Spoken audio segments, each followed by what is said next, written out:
We're live. Let's see here. Can't believe Blake. You know the reason? I know why Blake didn't call us back. Why? Because he knew he was going to get questioned about Tenkiller tonight. So he just doesn't want to have to lie to us and give us the non-juice. He'd probably tell us what to do at Fort Gibson. Yeah. Not going to tell us what to do at Tenkiller. No. He's fished that quite a bit, hasn't he? Tenkiller? Yeah. A lot. Like.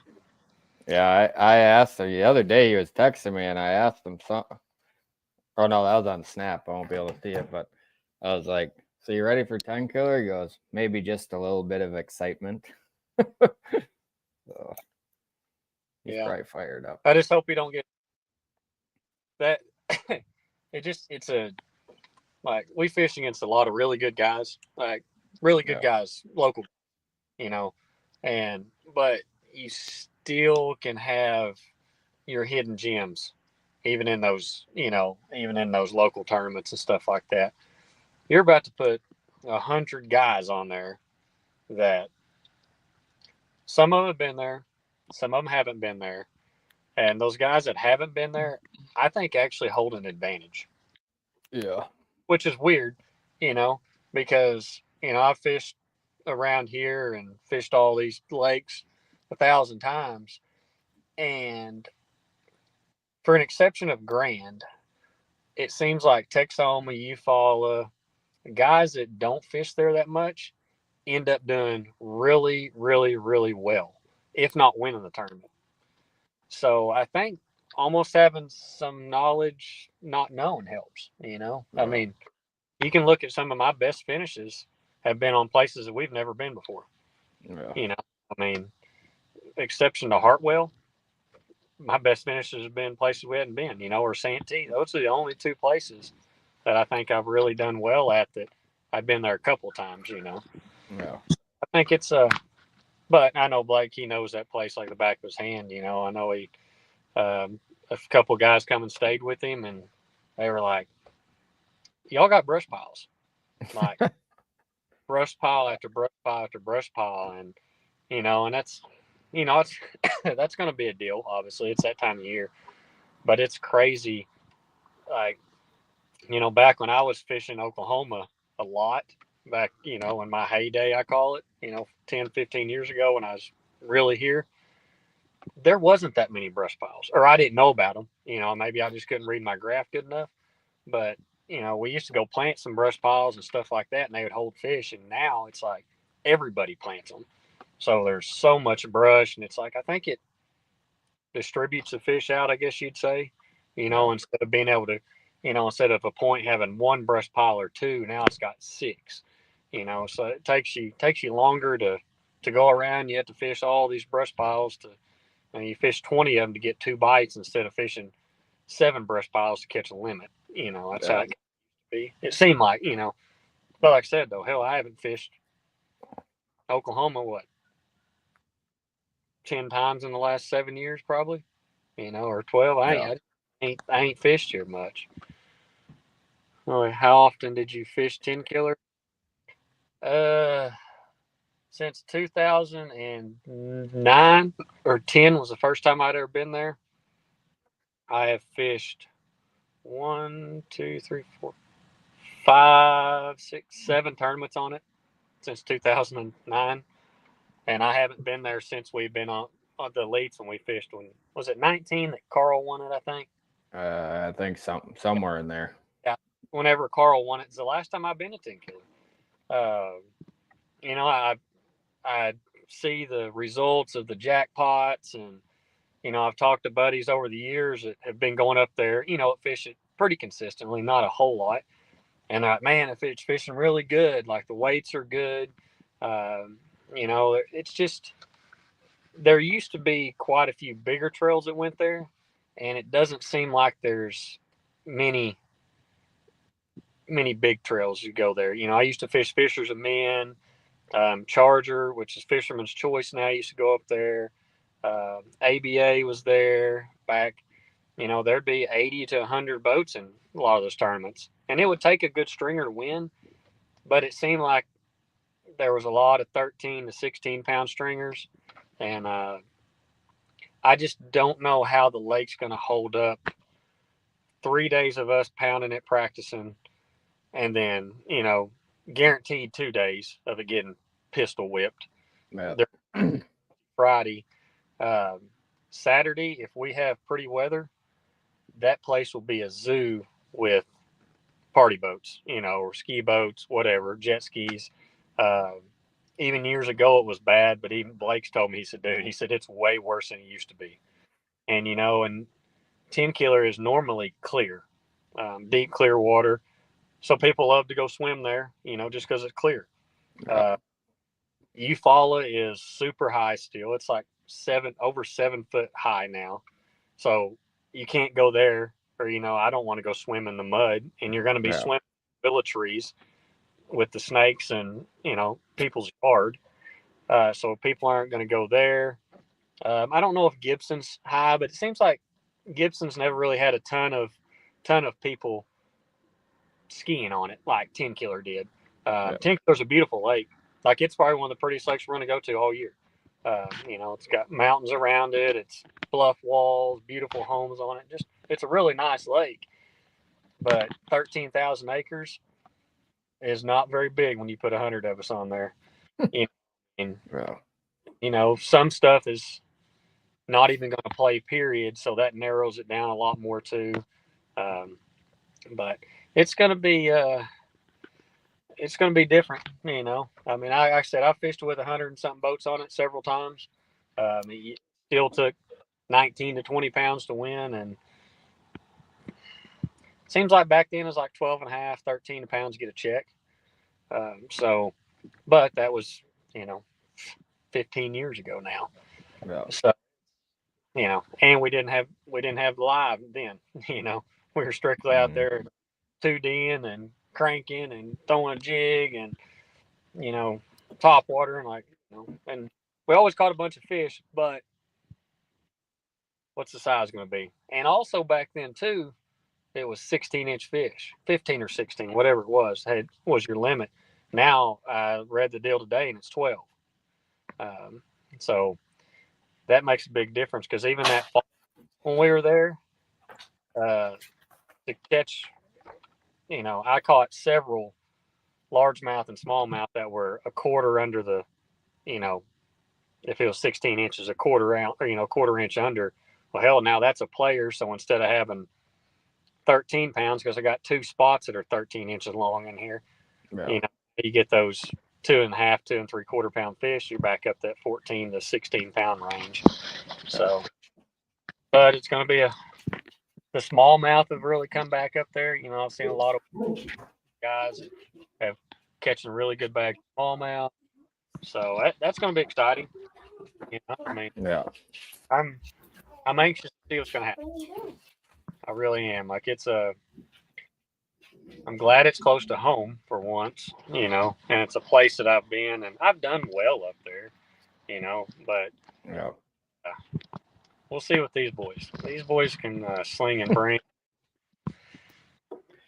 Yeah, I mean, on a fishery like that you say it can be pretty small, that's the thing. Like, there's not going to be anything that goes untouched or is going to be secretive. It doesn't matter if you're, I feel like it doesn't matter if you're Christy or somebody like Blake that think you got something up your sleeve. I mean, it's not going to be, outside. That it's not going to be a hidden gem this time around. No, because, after, it's starting to get hot here now. I think Blake told me it's supposed to be 90 or close to 90 on Sunday. So there'll be plenty of party boats out there then. So, I mean, you throw a top water until 9 or 10 o'clock in the morning, and that's over with. Well, you got another 8 hours to idle. You can idle a hell of a lot of that lake in 8 hours, because it's so steep. And these graphs, we can just cover so much water with them. So there's not going to be much unturned. I mean, I know Blake and him they're going to still have a few of their sneak holes and maybe some fish that maybe stay further back in these pockets longer in the year than they do, but they are still sucking current. If they still keep pulling water out of that place, it'll be phenomenal. We'll catch the snot out of them just because they'll really set up good. But that's just determined on if we get any more rain and it keeps coming up a little bit. But I've been kind of watching the water level because I really want it to be in the bushes. Yeah. I'd love to fish a tournament in the bushes just because we don't get to do it very often. But I think it's just barely over a foot above now. So you give it another 4 or 5 days, they'll have it pulled down. And depending on the weather, hell, who knows? Like I said, we got storms coming tonight, and I think it's supposed to rain the next 2 or 3 days down here. But you go 2.5 hours north, a lot of stuff can change, especially in Oklahoma. So Maybe you get lucky and it'll rain for 3 or 4 days up there. yeah. No, our luck, it'd rain and they'd suck the bottom out of it and somehow get it back out of the bushes by tournament day. Oh yeah. Sucked. But well, that's the thing. I mean, it could rain until Sunday or Monday, and the tournament still doesn't start till Thursday. Yeah. So that, they're kicking us an off day this week too, which is kind of awkward. Being in the middle of, we don't have back-to-backs or nothing like that, so that's going to be different. But it does give the fish a day off from us, because if you're catching them on a topwater, it's hard to not hook them on a topwater.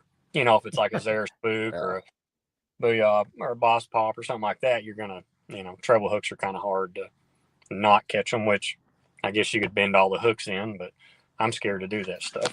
So my luck, I leave things that's on what Blake would do. He'd just cut all the barbs off.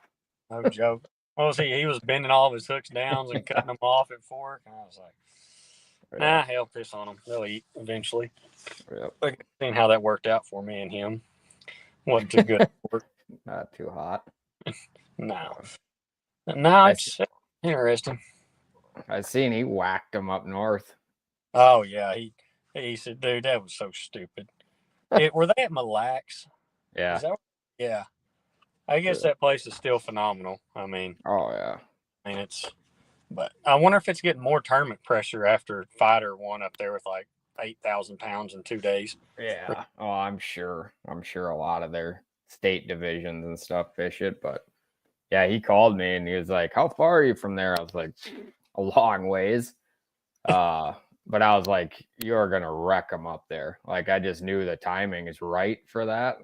I was like, it'll be stupid if you actually go, but I also think you're stupid for driving all the way up there to do that.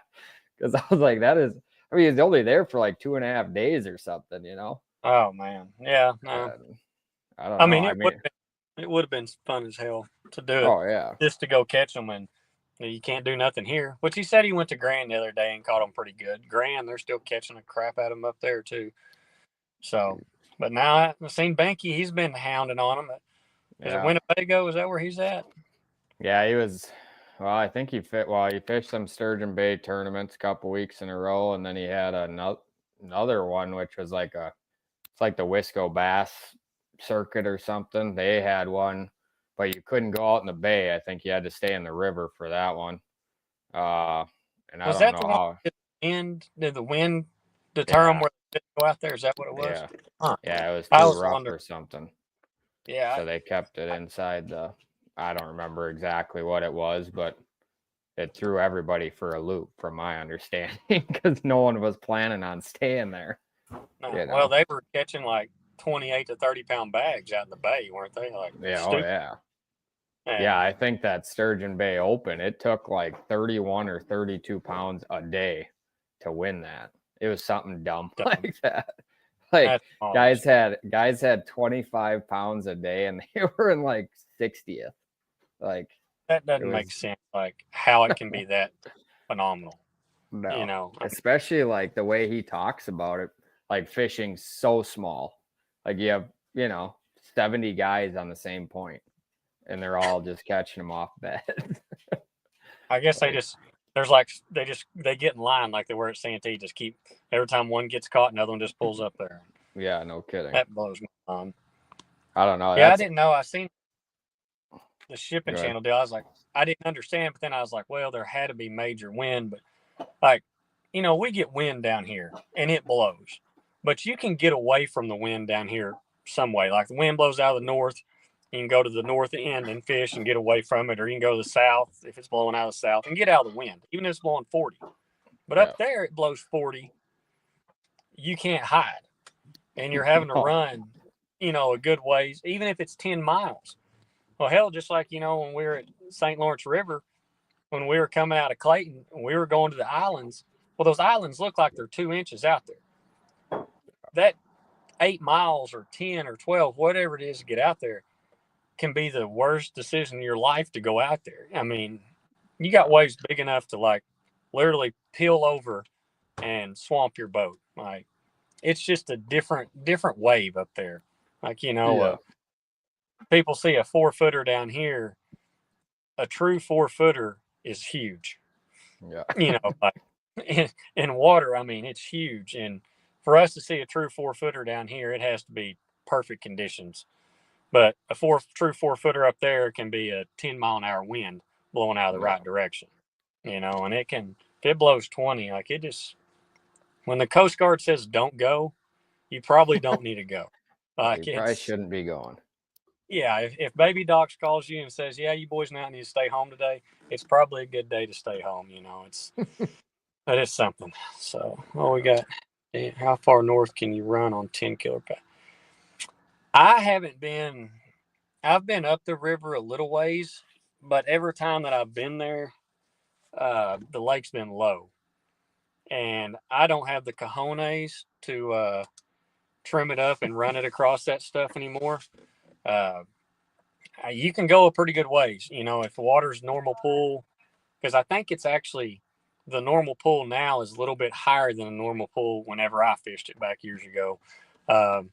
So you may be able to run another 6, 7, 8 miles up the river. I don't know.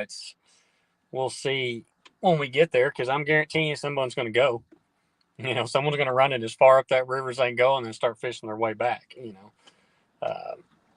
We'll see. I might be one of those guys. I don't know. We'll see. We'll just have to see how it goes when I get there. Rivers scare me, like going way up them, because you might catch them one day, and the next day they stop pulling water, or they quit releasing somewhere else, and it gets slack, or you could catch the 10 resident fish up there, and there's nothing left when you go back. That's normally my luck. Or if it rains. I've caught them in the creeks really, really good, like really good in creeks, and then go back and it rains 2 inches the night before, or an inch the night before, and all of a sudden there's current, it turns it dirty, and then I can't get bit out of it. Yeah. So if I can stay away from them, I stay away from it as much as possible. But I feel like my problem too would be just like, I don't know if I could ever sell myself on it, just knowing in the back of your head, like how many guys are going to be out doing main lake stuff. And be like, man, I really got to bank on this river stuff to pull me through this. You know what I mean? Just to look at, I mean, not saying you can't do it. Like, I'm sure somebody will track them for 3 or 4 days, but that would just be an uneasy feeling knowing that all those, you have 70 guys that are going to stay main lake, and you're like, man, I don't know about this. Yeah, and Blake were talking the other day too, it's going to be such a big timing deal. Say day one, you're boat 15 and you get to start where you want to, and then day 2, you're boat 85, and all of a sudden you're fishing points or whatever, a bluff wall. You're allowed to be boat number 2 before you get there, to fish it. So, I mean, you could crack them one day and turn around and catch 10 pounds the next. I mean, it's very possible. That is one thing that's kind of, I feel like it happens more in Oklahoma than a lot of places we go. I could be wrong, but it seems like to back up day after day after day of catching 15 to 17 pounds is very tough in Oklahoma. For me, it is. Maybe other guys don't. I mean, it seems like normally you can do it for maybe 2 days, but 3 days is hard. 4 days is really hard. Unless you have something somehow to yourself. And to have something to yourself at Tenkiller this week, I think is going to be tough. I mean, someone might find something a little bit different. I mean, someone obviously is going to find something different because they're going to win, but I don't know. Like, it's going to be a very very different tournament, I think, because, normally by now we're hot. I mean, me and my dad went fishing at a little old lake there by the house, and the water was in the mid 70s on it, which, it was cloudy. So you're looking at probably upper 70s, maybe 80. Normally by now we're looking at, 80 plus, and shad spawn's completely over with, and they're moved out deep. But we haven't had this much rain in several years to where there's current. Who knows? The water could be a little bit stained. And Tenkillers, normally you can see down by the dam. I've seen it. I mean, this is back when I fished it, 6, 7, 8 foot of clarity to where up, further up the river, up that way toward the bridge, you might only have a 1.5 2 foot visibility. Maybe that could change it up and keep them shallower now. So Taku and them don't sit out there and just beat our brains in, looking at them. But I don't know. I think you're going to see a lot of fishing in this tournament. There's going to be some guys that just scope, for sure. But I think you're going to see a lot of guys fishing, going down banks, throwing a crankbait, bluff walls. I think you're going to see a lot of topwater fish, just because it hadn't got super hot yet. There's probably a perch spawn going on, or bluegill or brim or whatever y'all call them up north. There can be a little bit of everything, I'm pretty sure the spawn's pretty well over with in Oklahoma. That should be done. But water clarity, I'm kind of anxious to see what that's like. Like I said, I hadn't been up there in years, and with all the rain we've had this year and how much current or how much water's flown through the system, period, it's been astronomical. So it'll be neat. I hope it's real for us. How much do you think the scoping's going to play? I don't know if we'll be scoping individuals out there like swimming around as much. I've never got to scope that lake. Never have had it. I don't know if they do that as much there, but I think we'll probably be scoping structure. If that makes sense. Ledges, humps, brush piles. The lake's even got standing timber in it. It's got a lot of docks, floating docks that are over, 20 to 80 foot of water. Just kind of the old bluff. I just really think it's going to be one of them. There's a guy can win this tournament fishing, I think, for sure fishing.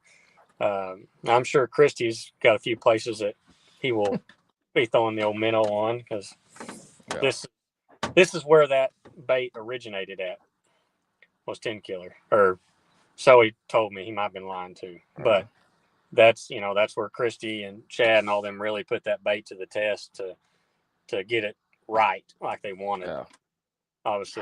How did he do that year Carl won? He wasn't there. That's when he went to the dark side. Oh, that's right. That makes sense. So there's several guys that that year there was only 75 or 76 of us too. Really? That was the first year, I think. Yeah. That would make sense. Yeah. So you take another 25 guys off of it, and it was pretty crowded with 75. Yeah. I know I'd found a few schools of spots just to catch a limit off of, and like on a couple of different areas that I thought were kind of off the wall. Yeah, BS. And guys, it was like a rotation. Like one guy'd pull up there and fish it, that guy would leave, another one pull up there and fish it. I'm like, well, they're beat to snot. And they were tough. That's back when we were 2D'ing. Like you go over top of them and try to drop on them, and then some bucks are like, no, sir. We just got racked for the last 30 minutes. We ain't doing it again. Yeah. But I don't know. I've never came out of the Cherokee ramp we're coming out of on the north end. I've always put in there, I think it's called Chicken Creek, right around there. But I don't know. It's going to be interesting. Like I've said that several times. I mean, it's Oklahoma. I think anybody has a legit shot to win this one. Yeah. Christy and Blake probably have a little bit of an edge because they've, spent a lot of time there, and just know what the fish do at this time of year.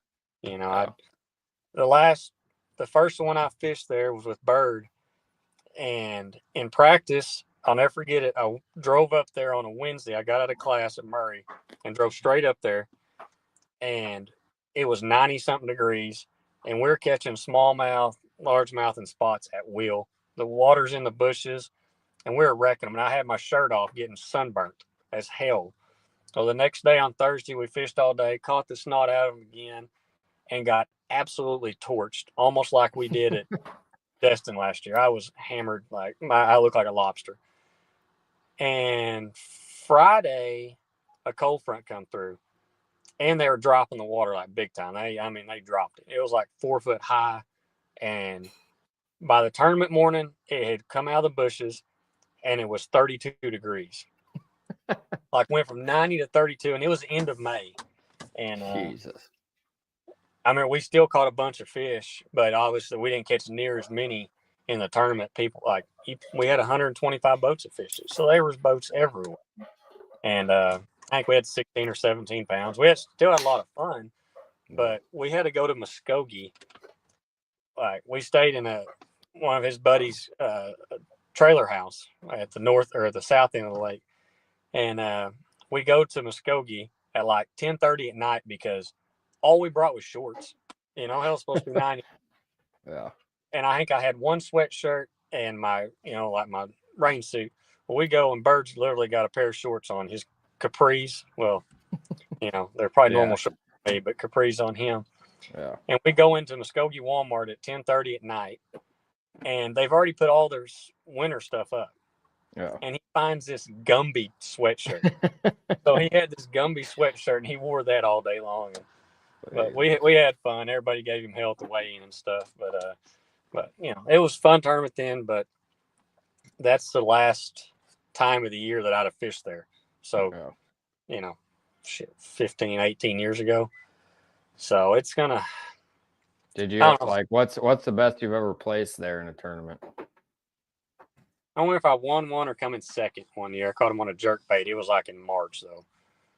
It was a 3-fish tournament. We had just under 15 pounds, and a guy with 15 beat us. His dad fished it, so it's a pretty solid bag for 3 fish. Oh yeah. Me and Jason fished the ABA there one year. It was snowing in March. A rig had come out, and I have a picture of me and him, and we had back-to-back 4-pound smallmouth on A rigs, and then caught a 5-pound largemouth on the next cast, and we was like, we probably better leave. And he fished the co-angler side, and I fished the boater side. Well, he won, and I think I come in. I don't know. I had 14 or 15 pounds. I didn't have that great of a tournament, but I mean, I got a check. It was one of the last ones. But it rained, cold, miserable, and Jason drew a guy. It was his first boat he'd ever owned, and he didn't know how to run a live well. Had no idea. Super nice guy. Not hating on him or nothing like that. But he never. This first tournament, first bass boat, and it was like a 1980s Skeeter or Ranger or something. But the guy just didn't know, and drew Jason, and he hadn't caught a fish in practice, and Jason said he just takes off running. He pulls up to a bank that me and him had fished the day before and caught a couple. It was like, hell yeah. And he catches like a 5-something and another good one on a jig and another one on an A rig or something. He had I'm thinking he had 14 or 15 pounds in 3. He almost had what I had in 5 and 3. And, but it had been raining those 2 days, and he was wearing one of those life jackets like we were, where you pull the cord. Yeah. Well, he's going up there to weigh in, and all of a sudden it goes, and it blows up around his neck. So he's got this giant yellow freaking life jacket around his neck, and he walks up on stage with his damn life jacket wrapped around it. I was going to tell him, if I win this, if I accidentally got lucky and won, when they pull our boats up there on Sunday, I'm going to sit there with my life jacket and just pop that switch off and let it go around. Pop it open. Yeah. That'd be funny. Yep. Old times, but. Yep. Now, it's going to be fun. I mean, I think there's going to be a ton of fish caught. I hope. Look good for us here in Oklahoma, get us back around here and fishing, and so we can just get going again. Seems like we go. Can we go back to Bob's, or can we just go there and then dump in on Tenkiller? Well, I think what would be funner is just go to drop in on the river, because they're still ripping water through that thing, and I heard they are chomping. So you can go throw a frog and a buzzbait and a swim jig and catch them in 6 inches of water, which is pretty neat. So That'd be good. yeah, looking forward to it. No, it'll be good. I got a oh, damn, I almost forgot your gator head. Oh yeah, I was gonna remind you. I need that. Yeah. I was down there at the barn yesterday. I went down there and kind of got my rods and stuff loaded, and then me and Dad said we went fishing today, and I meant to grab it and put it in there, but got that. It was sitting there, and I was like, shoot, I should have grabbed it and threw it in the truck, but oh well. Yeah, give me a reminder about Saturday morning because I'll forget the damn thing. But Saturday. yeah, I mean, worst comes to worst, if I got to drive down there one of the days or something to grab it. Yeah, it's not like it's a 19-hour drive anymore for us this week. Are we? Does Blake's parents live in Muskogee? Just outside of it, I think. Yeah, because I think I punched that in from the house, and it's like 9.5. So, damn. I think I'm gonna. I think my plan is to leave by like 10ish on Monday, because then that'll put me down there about 7:30, 8 o'clock, and you guys will just be getting off the water, I'd imagine. Pretty we might be off the water. If it's hot, it might get too hot for us. We'll have to come in early. Come in about right. I don't believe that at all. Nah, we'll probably spend the first 2 days will definitely be long. Yeah. But day 3 might not be, because by then everything's gonna be beat to snot, and we'll all probably be tired of, like I said, doing circles around one another. And yeah, Menendez and Doobie will be back at their place about noon. Yeah. Well, like I said, there's a little place not far from Blake's parents' house that I know Doob will be there eventually if he hasn't already. He's already scoped it out pretty handily. Oh, I'm sure he has. Yep. He kind of told me where it was at, but I have to have him send me the address to actually punch it in, because I'm going to. Yeah. Landry has her regionals gymnastics meet Saturday, because me and Dad were supposed to fish a tournament on Eufaula Saturday. Well, they called and canceled it off.